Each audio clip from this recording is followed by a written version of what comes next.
આજે પોષી પૂનમ એટલે માં અંબાનો પ્રાગટ્યોત્સવ.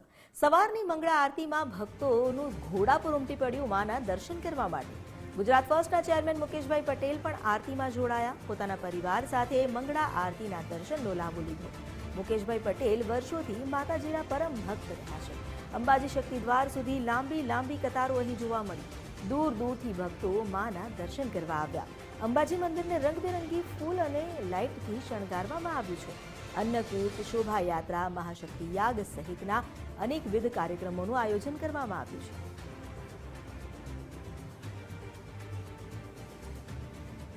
આજે પોષી પૂનમની ઉજવણીમાં લાખો ભક્તો મા અંબાના દર્શન કરવા પહોંચ્યા, જેમાં ગુજરાત ફર્સ્ટના ચેરમેન પણ ત્યાં પહોંચ્યા અને પોતાના પરિવાર સાથે મા અંબેના દર્શન કરી ધન્યતા અનુભવી. સવારની મંગળા આરતી સમયે જ હજારો લાખોની સંખ્યામાં ભક્તોનું ઘોડાપુર જોવા મળ્યું હતું. મા અંબાના દર્શન કરી તેમણે ધન્યતા અનુભવી. આજે પોષી પૂનમ પર મા અંબાના દર્શનનું અનેરું મહત્વ માનવામાં આવે છે.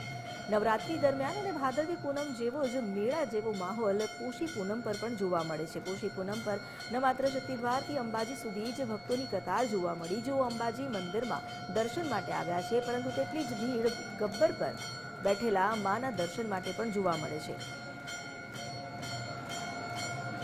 સવારની મંગળા આરતીના આ દ્રશ્યો જ્યાં ભક્તોનું ઘોડાપુર જોવા મળી રહ્યું છે. હૈયે હૈયું દડાય તેવી ભીડ માના મંદિરમાં જોવા મળી. ગર્ભગૃહમાં માના દર્શન કાજે હજારો ભક્તો અહીં ઉભા હતા અને કર જોડીને માને પ્રણામ કરી આજે તેમના દર્શનનો લાભ લીધો. ગુજરાત ફર્સ્ટના ચેરમેન મુકેશભાઈ પટેલ પણ પોતાના પરિવાર સાથે મંગળા આરતીમાં જોડાયા.